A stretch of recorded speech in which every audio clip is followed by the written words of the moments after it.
পিছন পিছন কিন্তু ম্যান্ডি দারুণ খেলছে, ঠিক আছে। মানে ম্যান্ডির মতো খেলোয়াড় সত্যি কথা খুব কম আছে, মানে কি বলবো, এরকম খেলোয়াড় যে এমনভাবে সুন্দরভাবে আমি ব্লগ করছি, আমাকে নিয়ে সবাই আলোচনা করবে, হ্যাঁ আমাকে নিয়ে আলোচনা হবে, আমি হব সবার কেন্দ্রবিন্দুতে আলোচনা থাকবো, সেই জন্য ম্যান্ডি যে সুন্দরভাবে খেলছে, কিন্তু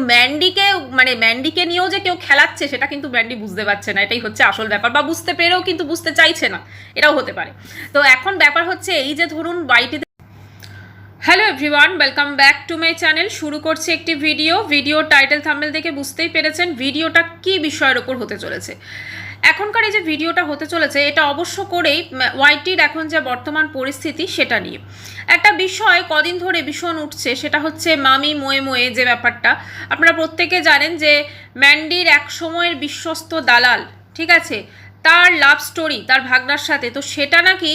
ম্যান্ডিদের গ্রুপে আলোচনা হয়েছে এবং সেটা ওরা সব জানে, যেহেতু এখন দালাল ম্যান্ডিকে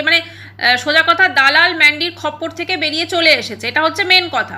দেখুন ওয়াইটির দালাল সু, সে যে কতটা খারাপ, কতটা কি, তার নেচার কীরকম, এটা গোটা ওয়াইটি জানে, এটার আলাদা করে কাউকে বোঝাবার দরকার নেই। কিন্তু এক্ষেত্রে যেটা ঘটেছে, ম্যান্ডি তার সাথে যেটা করেছে সেটাতে কিন্তু আমার যেটা মনে হয় দালালের কিন্তু অতটা দোষ নেই। হ্যাঁ অবশ্যই সে ভিউজের জন্য ছুটে গেছিল, ঠিক আছে, কিন্তু ভিউজ দেখেছে যে তারপরে ম্যান্ডি দেখেছে চলো একে তো আমার এখন ইউজ করা হয়ে গেছে, মারিয়া তো এখন প্রেগনেন্ট, তো চলো একে লাথি মারি। এবার ম্যান্ডি যখন একে লাথি মেরেছে এবং ওর পেছনে যখন সবাই একে নিয়ে গসিপ করেছে, ম্যান্ডি তার প্রিয় দিদিদের সাথে, ঠিক আছে, ম্যান্ডির জীবনে সব থেকে বেশি ক্ষতিকারক আমার যেটা মনে হয় ওর ওই প্রিয় দিদিদের একজন, হ্যাঁ, যেটাকে গোল্ডি দিদি বলে সবাই সম্বোধন করছে এখন। যাই হোক, সেটা ম্যান্ডি পরে বুঝতে পারবে নাকি বুঝতে পেরেও পারছে না সেটা আলাদা ব্যাপার। এখন ম্যান্ডির যা কর্মকাণ্ড থেকেছে এবং ম্যান্ডির এই যে ভাই, ম্যান্ডির যার সঙ্গে একসময় পরকীয়ার রিলেশন ছিল, যেটা ম্যান্ডিরাই ওয়াইটিতে এনেছিল, তো সে হঠাৎ করে ফিরে এসেছে, সে প্রতিদিন দেখছি ভিডিও দিচ্ছে, হ্যাঁ প্রতিদিন ভিডিও দিচ্ছে এবং সেও বেশ সুন্দর টাইটেল থাম্বনেলে খেলছে, হ্যাঁ বিশাল ব্যাপার, বুঝলেন তো। ম্যান্ডির কিন্তু দেখেছে যে এই যে আমার ভাই ফিরে এসেছে, এটাতে কিন্তু আমার এক প্রকার উপকার হয়েছে, কারণ ভাই ফিরে আসাতে কি হয়েছে, আরে সবাই ম্যান্ডির দিকে, ম্যান্ডি কি করছে, ম্যান্ডির সঙ্গে ওকে জুড়ে দিচ্ছে, ঠিক আছে, এইসব বিষয়গুলো চলছে, এবং সেই ভাই ফিরে এসেও কিন্তু ফার্স্টে কিন্তু ম্যান্ডির হাজব্যান্ডকেই ফোন করে, তো সব কিছু মিলেমিশে বেশ একটা রমরমা ব্যাপার, বুঝেছেন তো। ম্যান্ডি কিন্তু সবসময় দেখবেন ওয়াইটির একটা আলোচনার কেন্দ্রবিন্দুতে কিন্তু ম্যান্ডি থাকতে চায়, ম্যান্ডি সবসময় একটা বেশ আলোচনায় থাকবে, একদম পুরো ম্যান্ডিকে নিয়ে আলোচনা হবে, ম্যান্ডিকে নিয়ে কন্ট্রোভার্সি হবে, হ্যাঁ সে ম্যান্ডিকে আমরা গালি মারি, ম্যান্ডিকে প্রশংসা করি, সেটা ম্যান্ডি ভীষণ এনজয় করে। কারণ কি বলুন তো, সত্যি কথা বলতে ম্যান্ডি ঘরে সংসারের কাজ যদি শুধু দেখায়, কোনো কিছু যদি সেখানে এমন কিছু টাইটেল থাম্বনেল না দেয়, তাহলে কিন্তু ওর ভিডিওতে সেই রকম ভিউজটা হয় না, যদিও অন্যান্য ক্রিয়েটারের থেকে কিন্তু বেশি হয়, কিন্তু না, ম্যান্ডি তাতে সন্তুষ্ট নয়, ম্যান্ডির আরও চাই, সেই আরও চাওয়ার জন্য কিন্তু ম্যান্ডি এই ধরনের কাণ্ড ঘটায়। এবারে ব্যাপারটা হয়েছে ম্যান্ডি দেখলাম তার একটা নতুন দালালকে হায়ার করেছে, ঠিক আছে, এবং সে দেখলাম রোজই বলছে মামি মোয়ে যে সমস্ত ব্যাপার স্যাপার আছে সেগুলো নাকি লাইভ প্রমাণ তার কাছে আছে, এরা যখন একটা গ্রুপে সেগুলো আলোচনা করেছিল সেইটার নাকি স্ক্রিন রেকর্ডিং আছে। তা আমার কথা হচ্ছে এই যে আলোচনাগুলো হয়েছিল, পর্যালোচনা যা কিছু হয়েছিল সেই গ্রুপটাতে, তো সেটা তো মোটামুটিভাবে একটা প্রাইভেটভাবে হয়েছিল, তাই না, তো সেটাকে সোশ্যাল মিডিয়াতে এখন কেন করা হবে, এটা আমার সব থেকে বড় প্রশ্ন। হ্যাঁ এবারে ব্যাপারটা হচ্ছে এই যে মামি মোয়ে যে ব্যাপারটা, এটার মধ্যে কতটা সত্যতা আছে আমি জানি না, এরকম কি সত্যি হতে পারে, একটা মামিমার সঙ্গে ভাগ্নের এরকম রিলেশন কি হতে পারে, আর যদি সেটা হয়ও তাহলে কি কেউ সেটা বলবে, এটাও আমার একটা কীরকম সন্দেহের মতো লাগছে। যাই হোক, এখন ব্যাপারটা হচ্ছে অনেকেই বলছেন যার অটে তার কিছু তো বটে, অবশ্যই যার অটে তার কিছু তো বটে হয়তো হবে, কিন্তু একটাই বলবো, এই ম্যান্ডিদের মতো কিছু ব্লগারের জন্য না আজকে ওয়াইটির এই কন্ট্রোভার্সি জোন বলুন বা যা কিছু ক্রিয়েট হয়েছে, সোজা কথা আজকে অনেকেই কন্ট্রোভার্সি ক্রিয়েটার শুনলেই একদম পুরো বারে একটা কীরকম নাক ফাঁক কুচকে পাবে, কন্ট্রোভার্সি ক্রিয়েটার এরা নোংরা হচ্ছে ওয়াইটিটাকে, কিন্তু সত্যিই কি এইসব কন্ট্রোভার্সি ক্রিয়েটারদের জন্য ওয়াইটি নোংরা হচ্ছে, নাকি এই সমস্ত ব্লগারদের জন্য হচ্ছে যারা নিজেদের যা কিছু, এরা কিন্তু ম্যান্ডি নিজে করছে না, কিন্তু ম্যান্ডি কিন্তু একটা করে দালাল হায়ার করে দেয়। এই যে ম্যান্ডি ওই দালালের মারফত কিন্তু মারিয়াকে যা গালাগাল মারা, যা করা সব করে দিচ্ছিল, ঠিক আছে, ঠিক সেরকমভাবেই এখন কে গালাগাল মারার জন্য ম্যান্ডির নতুন একজন দালাল চলে এসেছে। তো আমার ব্যাপারটা হচ্ছে আলটিমেটলি যখন কোনো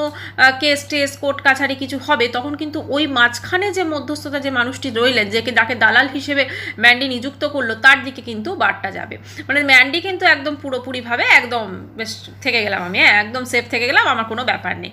তো ব্যাপারটা হচ্ছে এই যে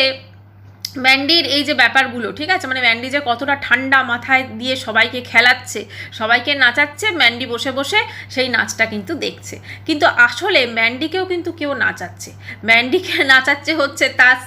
স্পেশাল তার দিদি, ঠিক আছে, সেও কিন্তু ম্যান্ডিকে নাচাচ্ছে। মানে এই ধরনের কিছু ভিউয়ার্স থাকে যাদের বোধহয় কোনো কাজকর্ম নেই, হ্যাঁ, মানে ঘরের খেয়ে পরের বোনের মোষ তাড়ানো, বুঝলে, সেরকম ব্যাপার। মানে ঘরের কোনো কাজকর্ম হয়তো সেরকম দেই, তো এই ধরনের কুটকাচালি যেখানে হয়, আমি ভাবছি এই ধরনের গ্রুপগুলো ক্রিয়েট করে, হ্যাঁ, যে এই ধরনের ধরুন শুনছিলাম ঘন্টার পর ঘন্টা কথাবার্তা, ঘন্টার পর ঘন্টা কথাবার্তা, ভাই এত টাইম কি করে আসে বলুন তো? এখনকার যা যুগ পড়েছে, সে একজন হাউসওয়াইফ হোক কি যে বাইরে কাজ করে যা কিছু করুক, তার সত্যি কথা এতটা টাইম কি থাকে? আর সেটা থাকলেও সে কি এখন কি সেই যুগ আছে যেখানে এরকমভাবে সারা দিন ধরে গেজিয়ে মানুষ কাটায়? আমার তো মনে হয় না, কারণ এখন কিন্তু প্রত্যেকেই কিছু না কিছু ক্রিয়েটিভ কিছু করার চেষ্টা করে, আর একান্তই যদি কিছু করতে না পারে তাহলে সে ঘুমোয়, রেস্ট করে, ঠিক আছে। তো ব্যাপারটা হচ্ছে এই যে ব্যাপারগুলো আমরা দেখছি সত্যি খুব অবাক লাগে, মানে কোন ধরনের কালচার থেকে এরা আসে, তাই না? আজকে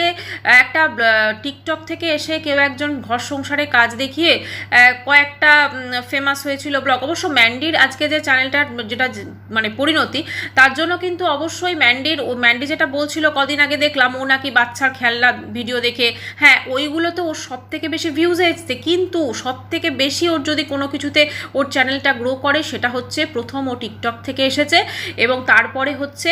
ওর বাবা মার ডিভোর্স কেন হলো, বাবা মার যে সম্পর্কে যা যা কিছু আর কি, সেইগুলো কিন্তু মানুষজন বেশি দেখতে পছন্দ করেছে, এবং সেইগুলো দেখেই কিন্তু ওকে বেশি ভিউজটা দিয়েছে, ঠিক আছে। এছাড়া তো ওর কিছু কিছু ভিডিও সত্যি ভীষণভাবে পপুলারিটি পেয়েছে, যেমন একটা বোধহয় রিঠে মাছের ওই ডিম ফিম রান্না করেছিল, সেটা ওর চ্যানেলে আছে না অন্য চ্যানেলে আছে জানি না, মানে ওর তো অনেকগুলো চ্যানেল ছিল, তো ওইটাতেও দেখলাম ভালো ভিউজ ছিল। তারপরে ওর মেয়ের খেলনা যেটা, ওটা আসলে প্রথমে কি ছিল, প্রথমে তো অবস্থা এত ভালো ছিল না, প্রচণ্ড খারাপ অবস্থায় ছিল, ওখানে ধরুন ছাদ থেকে হয়তো 1-2 ফোঁটা জল পড়েছে, সেটাও বিশাল জল পড়ে যেত, বুঝলেন তো। তো সেই সব দেখিয়ে টেকিয়ে হয় না, একটা সিম্প্যাথি মানুষের থেকে আদায় করেই নেওয়া যায়, কোনো অসুবিধা নেই। মানে দেখবেন এই মাঝখানে কিন্তু এইটা ট্রেন্ডিংয়ে ছিল, যেটা আমাদের ওই খনিকা জল ওদেরও কিন্তু কিছু কাজে লেগেছে, হ্যাঁ, মানে এইসব দেখে টেকে মানুষজন ছুটে যেত ভিউজ দিতে। কিন্তু এখনকার দেখবেন ট্রেন্ডিং আলাদা, এখন কিন্তু মানুষ এগুলো আর দেখে না, ঠিক আছে, কে কত কষ্টে আছে, কে কত ইয়েতে আছে, এখন মানুষ এসব দেখে না, এখন মানুষ অন্য জিনিস দেখে ভিউজ। এখন ব্যাপারটা হচ্ছে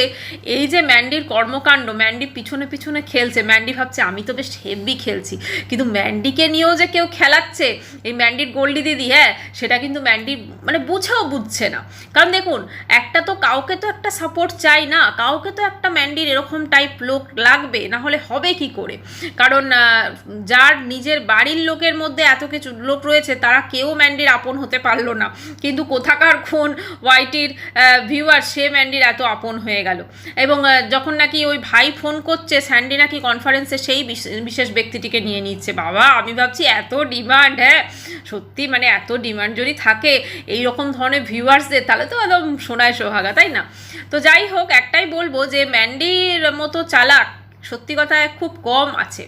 খুব কম আছে। আজকে ধরুন শু কতটা নীচ, শু কতটা নোংরা, শু কতটা এটা আমরা প্রত্যেকে জানি, এটা আমরা প্রত্যেকে জানি, কিন্তু এখন যে টোটাল যে নোংরামিটা হচ্ছে, শু যদি তাদের একটা প্রাইভেট গ্রুপে, আমি জানি না শুয়ের সঙ্গে তার ভাগনার সত্যিকারের যে সম্পর্কটা বলে সেটা আছে কি না নেই, হ্যাঁ সেটা আমি জানি না, কিন্তু যদি সেটা থেকেও থাকে, যদি শু সেটা প্রাইভেটলি কাউকে বলে, তাহলে সেই জিনিসগুলো নিয়ে পরে যেভাবে ব্ল্যাকমেল করা হচ্ছে সেটা দেখে ভাই অবাক লাগছে। আসলে এত যদি কিছু হয়, ওরা তো প্রাইভেটলি সব কিছু করেছিল, ভাই নিজেদের মধ্যে পার্সোনাল সব জায়গায় পাঠিয়ে দাও না, তাহলেই তো হয়ে গেল। তাহলে ওয়াইটির মাঝখানে যে মানুষগুলো আছে সেগুলোকে কেন উত্তক্ত করা হচ্ছে, তাই না? কারণ এখানে অনেক এমন ব্লগার আছেন, অনেক এমন ভিউয়ার্স আছেন, বা যারা হয়তো খুব সুন্দর সুন্দর ব্লগ দেখতে চান, এমন অনেক সুন্দর সুন্দর ব্লগার আছেন যারা সকাল থেকে রাত অবধি মানে প্রচুর পরিশ্রম করে সুন্দর করে ব্লগ তৈরি করে, কিন্তু সুন্দর করে এডিটিং করে,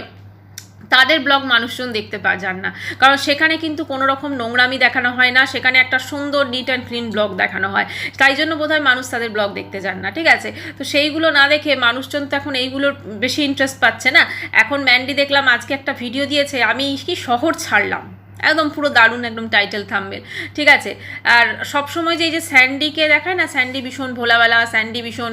একদম অসুস্থ, অ্যাকচুয়ালি না এই স্যান্ডি ম্যান্ডি দুজনে কিন্তু একই, মানে এরা দুজনে পুরো সুন্দরভাবে, মানে ম্যান্ডি তালে তাল মিলিয়ে কিন্তু স্যান্ডিও ম্যান্ডিকে সাপোর্ট করছে, ঠিক আছে। সবাই অবভিয়াসলি হাজব্যান্ড ওয়াইফ করবে তো বটেই, তো এরা তালে তাল মিলিয়ে সুন্দরভাবে সাপোর্ট করছে, এবং এটা হচ্ছে কন্ট্রোভার্সিতে টিকে থাকার একটা বলতে পারেন মানে একটা বেশ ভালো সুন্দর তালিকা। তা আমি ম্যান্ডিকে বলি কি যে এত মানে কষ্ট করে লাভ কি, একটা কন্ট্রোভার্সি চ্যানেল খুলে ফেললেই হয়, তাই না? মানে স্যান্ডির চ্যানেলে স্যান্ডি তো এখন ভিডিও দিচ্ছে না, তো ওই চ্যানেলটা একটা কন্ট্রোভার্সি। এদিকে ম্যান্ডি বলছে আমি আমার সংসারের কাজ দেখিয়ে এই সমস্ত করে আমি চ্যানেল গ্রো করেছি, এদিকে পিছন পিছন কিন্তু ম্যান্ডি দারুণ খেলছে, ঠিক আছে। মানে ম্যান্ডির মতো খেলোয়াড় সত্যি কথা খুব কম আছে, মানে মানে কি বলবো, এরকম খেলোয়াড় যে এমনভাবে সুন্দরভাবে আমি ব্লগ করছি, আমাকে নিয়ে সবাই আলোচনা করবে, হ্যাঁ আমাকে নিয়ে আলোচনা হবে, আমি হব সবার কেন্দ্রবিন্দুতে আলোচনায় থাকবো, সেই জন্য ম্যান্ডি যে সুন্দরভাবে খেলছে, কিন্তু ম্যান্ডিকে মানে ম্যান্ডিকে নিয়েও যে কেউ খেলাচ্ছে সেটা কিন্তু ম্যান্ডি বুঝতে পারছে না, এটাই হচ্ছে আসল ব্যাপার, বা বুঝতে পেরেও কিন্তু বুঝতে চাইছে না, এটাও হতে পারে। তো এখন ব্যাপার হচ্ছে এই যে ধরুন বাইটিতে যেটা চলছে, মানে এই মামি মোয়ে মোয়ে এই বলে দেবো, এই সব জানি, এই করে দেবো, ওদিকে মামি মোয়ে মোয়ে দেখছি বলছে যে বাবা এই আমি কেস করে দেবো, এই করে দেবো, খুব স্বাভাবিক, তার পার্সোনাল জিনিস যদি কেউ এরকম বলে দেয় তো তার তো সেটা বলার রাইট আছে না, কারণ জিনিসগুলো যখন আলোচনা হয়েছিল সবাই পার্সোনাল, অবশ্য মামিও কিন্তু মানে ঘোড়া মামিও কিন্তু একটা সময় ম্যান্ডিকে বেশ ভালোই ব্ল্যাকমেল করেছে, মানে এই ধরনের নোংরামি যদি চলে, এরকম নোংরামি চালাচালি যদি চলে এরকমভাবে, মানে একটা জিনিস তুমি বাবা বলেছো, মানে এবারে দেখছি এমন একটা অবস্থা হয়ে যাবে, ধরুন কোনো বড় বড় ব্লগারদের সঙ্গে এই জানেন তো আর একটা ব্যাপার কি, এই সব বড় বড় ব্লগারদের সঙ্গে যে সমস্ত কন্ট্রোভার্সি ক্রিয়েটাররা যোগাযোগ থাকে না, এটাই হচ্ছে মহা মুশকিল। হ্যাঁ, তারা নিজেদের স্বার্থে নিজেদের ভিউজের জন্য ছুটে চলে যান, ভাবেনও না যে পরবর্তীকালে কি হতে চলেছে, কারণ এই ব্লগাররা কিন্তু কখনোই কন্ট্রোভার্সি ক্রিয়েটারদের মন থেকে ভালোবাসে না, সব সময় কিন্তু তাদের মানে প্রয়োজনে ইউজ করে তারপরে ছুঁড়ে ফেলে দেয়, এটাই হচ্ছে মেন কথা। হ্যাঁ, মানে মানুষ তো এখন এমনিতেই মানুষকে প্রয়োজনে ইউজ করে ছুঁড়ে ফেলে দেয় বেশিরভাগ ক্ষেত্রেই, তো সেটাও কিন্তু তাই, কিন্তু যারা সেটা বুঝতে পারে, ধরুন এমন দেখবেন কন্ট্রোভার্সি ক্রিয়েটারদেরও কিন্তু বিভিন্ন স্তর আছে, ঠিক আছে, অনেকেই আছে যারা কিন্তু এইসব মানে কোনো কিছুতে বাবা ঝুট ঝামেলায় নেই, একদম পুরো মানে ভিডিও টু ভিডিও, এটাই সব থেকে বেটার করা আমার মনে হয়, ভিডিও টু ভিডিও করো, আর এই সমস্ত পার্সোনালি ফোনে যোগাযোগ, ওরে বাবা এখন তো দেখি ফোনে আবার সমস্ত কল রেকর্ডিং ফাঁস হয়ে যাচ্ছে, মানে কন্ট্রোভার্সি ক্রিয়েটারদের একটা আলাদা দুনিয়া হয়ে গেছে, যে এইখানে তারা কন্ট্রোভার্সি মানে ক্রিয়েট করছে এবং সেটা নিয়েই বেশ ভিডিও হচ্ছে, হ্যাঁ ভালোই কিন্তু একদিকে, আর তার সঙ্গে এই সমস্ত বড় বড় বেশ কিছু ব্লগার আছে তারা কিন্তু বেশ একদম চলো খেলাবো, এই আমি খেলাবো, ঠিক আছে, তো এইরকমভাবে কিন্তু চলছে, আমি তোমাকে দিয়ে খেলাবো, আমি কিন্তু পিছনে থাকবো, যা কিছু ঝামেলা হবে তোমার সাথে হবে, আমার সাথে কিছু হবে না, ঠিক আছে, আমি বেশ একদম সতী সাবিত্রী সেজে থাকবো, আমি তোমাদের দিয়ে খেলাবো, আমি তোমাকে ইনফরমেশনগুলো দিয়ে যাবো আর তুমি সেগুলো বলে যাবে। এই যে কিছুদিন আগে এই ম্যান্ডির ছোটো মাকে নিয়ে এই যে সমস্ত কিছু মানে কথাগুলো বলছিল ভেতরের কথা, এটা তো অবশ্যই ম্যান্ডি বলেছে ছোটো মা সম্পর্কে, তারপরে কি দেখলাম ছোটো মার সঙ্গে ম্যান্ডি মিলে গেল, যা তো স্বাভাবিক তো সেখানে খেপে যাবেই, তো সেইটাতে গিয়ে তো সে তো ভিডিও করছিল না, এগুলো হচ্ছে কি বলুন তো কন্ট্রোভার্সিতে টিকে থাকার একটা মানে পন্থা, আর কিচ্ছু নয়। আজকে যে এই যে মামি মোয়ে মোয়ে বা আমি সব জানি, আবার শুনছি নাকি সে নাকি ব্যাঙ্গালোরে চলে গেছিলো, ঠিক আছে, তো অনেক কিছু সব নতুন নতুন আমরা সব শুনছি, এখন এগুলোর মধ্যে সত্যতা কতটা আছে, সত্যতা আদৌ আছে কি না, বা সত্যি কি এরকম ঘটে কি না, সেটা আমাদের সকলেরই মাথার উপর দিয়ে যাচ্ছে, তা যদি প্রমাণপত্র থাকে তাহলে আমি বলবো সেটাকে মুখে বারবার না বলে সেগুলোকে দেখিয়ে দিক, যদি এতটাই ম্যান্ডির সাহস থাকে, তাই না, ম্যান্ডি শুধু শুধু দালালকে হায়ার করতে হচ্ছে কেন, ম্যান্ডি নিজেই সেটা আরেকটা কন্ট্রোভার্সি চ্যানেল ওপেন করুক, একদম নিজে দেখিয়ে দিক, না সেক্ষেত্রে ম্যান্ডি ফেসে যাবে, ম্যান্ডি খুব ভালো করে জানে। তো একটাই বলবো, ম্যান্ডির থেকে একটু দূরে থাকবেন, মানে যারা যদি সত্যিকারের যাদের একটুখানি মস্তিষ্ক আছে তারা একটু দূরে থাকার চেষ্টা করবেন, এটা সবাই বুঝে গেছে, এটা বলার কিছু নেই, কারণ ভীষণভাবে মানে মানুষকে নিয়ে ইমোশন নিয়ে খেলে, এবং এরা কখনো সত্যি কথা এই ধরনের ব্লগার কখনো কারুর নিজের আপন হতে পারে না, এটাই বলবো, মানে এই ধরনের ব্লগার কখনো কারুর যদি কেউ মনে করেন, যেমন ছর্দি একসময় ভাবতো এ আমার প্রিয় বুনু, কখনো হতে পারে না, কারণ এরা হচ্ছে সুবিধাবাদী, এরা শুধুমাত্র নিজেদের সুবিধার জন্যই কন্ট্রোভার্সি ক্রিয়েটারদের সঙ্গে মানে সখ্যতা করে। এই যে ঘোড়াকে ডেকে লাল লাল খাসির ঝোল খাওয়ানো, বা ঘোড়াকে ওই মেয়ের জন্মদিনে ডাকা, বা সমস্ত কিছু এগুলোও কিন্তু ছিল আলোচনায় একটা কেন্দ্রবিন্দুতে থাকার একটা বলতে পারেন পন্থা, আর কিচ্ছু নয়। ঘোড়া কত নোংরা, ঘোড়া কত কি, এটা আমরা সকলে জানি, কিন্তু যে জিনিসটা টোটাল ঘটেছে এখানে কিন্তু ম্যান্ডিরও যে আমরা ভূমিকাটা দেখছি, মানে ম্যান্ডি ভাবছে আমি ওকে দিয়ে খেলাচ্ছি, ও খেলছে, আমি খুব নিরাপদে আছি, আমি দেখাচ্ছি আমি ঘর সংসারে ব্লগ করি, আমি হাজব্যান্ডের থালা সাজিয়ে আমি ব্লগ করছি, মানে শুরু করছে আর কি ইন্ট্রোটা, ঠিক আছে, আমি এইগুলো দেখাচ্ছি, আমি সতী সাবিত্রী, কিন্তু সে অন্য একজন কন্ট্রোভার্সি ক্রিয়েটারকে বিপদের মুখে ঠেলে দিচ্ছে। সেটা যদি সে কন্ট্রোভার্সি ক্রিয়েটারটি বুঝতে না পারে, তাহলে আমি বলবো সে সব থেকে ভুল করছে। কারণ কালকে যখন সেই কন্ট্রোভার্সি ক্রিয়েটারটার বিরুদ্ধে সু যদি কোনো কেস কাবারি করে, তো অবশ্যই সেখানে তো সেই কন্ট্রোভার্সি ক্রিয়েটারটাই ফাঁসবে না, তারই তো হ্যারাসমেন্ট হবে, সেটা যতটুকুই হোক। তাহলে এইটা অন্তত বোঝা উচিত যে দালালি কারুর করব, বা কেউ যখন কোনো ইনফরমেশন আমাকে দেবে সেটা যে আমি বলবো, কেন বলবো? কারণ সেটা সে যদি বলতে হয় সে নিজে বলুক ওয়াইটিতে। আজকে ম্যান্ডির যদি দরকার পড়ে, ম্যান্ডি নিজে স্যান্ডির চ্যানেলে তো এখন বোধহয় কোনো ভিডিও পোস্ট করে না, মাঝে মাঝে লাইভ করে, তাও লাইভগুলোকে আবার প্রাইভেট করে দেয়, সেই চ্যানেলে বসে তারা বলুক, বলে যদি মনে হয় তারা সেটাকে প্রাইভেট করে দিক। কিন্তু সেখানে অন্যকে দিয়ে অন্যকে বিপদের মুখে ঠেলে দিচ্ছে, মানে কতটা শেয়ার না, আমি সেটাই ভাবছি। তো যাই হোক, ম্যান্ডির এই জিনিসপত্র আমার মনে হয় ম্যাক্সিমাম যারা কন্ট্রোভার্সি ক্রিয়েটার আছেন প্রত্যেকে বুঝতে পেরেছেন। আর যদি কেউ বুঝতে পারেননি, তাও প্লিজ তারা চোখটা খুলে বুঝুন, কারণ এ কিন্তু মানে মানুষের ক্ষতি করছে, প্রচুর ক্ষতি করছে। এবং এই কন্ট্রোভার্সি ওয়ার্ল্ডটাতে দেখি অনেকেই বলে আর এই কন্ট্রোভার্সি যারা করছে, কন্ট্রোভার্সি ক্রিয়েটাররা পুরো নষ্ট করছে। না না না, কন্ট্রোভার্সি ক্রিয়েটাররা নষ্ট করছে না, এই ধরনের কিছু ব্লগার আছে যারা মুখোশ পরে থাকে, ঠিক আছে। আমি তো সংসারের সমস্ত কাজ দেখিয়ে আমার ব্লগিং চ্যানেলটা গ্রো করেছি, তার মাঝখানে যে আমি বাবা মার ডিভোর্সটা দেখিয়েছি, আমার পরকীয়াটা আমি প্রমোট করেছি, সেইগুলো তো বলে না, ঠিক আছে। তো সেইগুলো না বলে তারা ভাবছে আমি ঘর সংসারের কাজ দিয়ে আমি প্রমোট করছি, আমি এটাই দেখাবো, আমি এইটা করি। কিন্তু আসলে সে কী করেছে সেটা তো এখন ওয়াইটিতে পুরো পরিষ্কার হয়ে গেছে। তাই এই ধরনের কন্ট্রোভার্সি ক্রিয়েটারকে আপন দিদি ভাই বোন যা কিছু বানানোর আগে একটু ভাবা আমার মনে হয় উচিত। যাই হোক, আমরা তো এরকম কন্ট্রোভার্সি ক্রিয়েটার থেকে মানে আমরা এই ধরনের ব্লগার থেকে শতহস্ত দূরে থাকবো, এটাই তো আমরা জানি। ভিডিওটি এখানেই শেষ করছি। চ্যানেলটি ভালো লাগলে অবশ্য করে সাবস্ক্রাইব করার অনুরোধ রইল। দেখা করবো নেক্সট ভিডিওয়। বাই।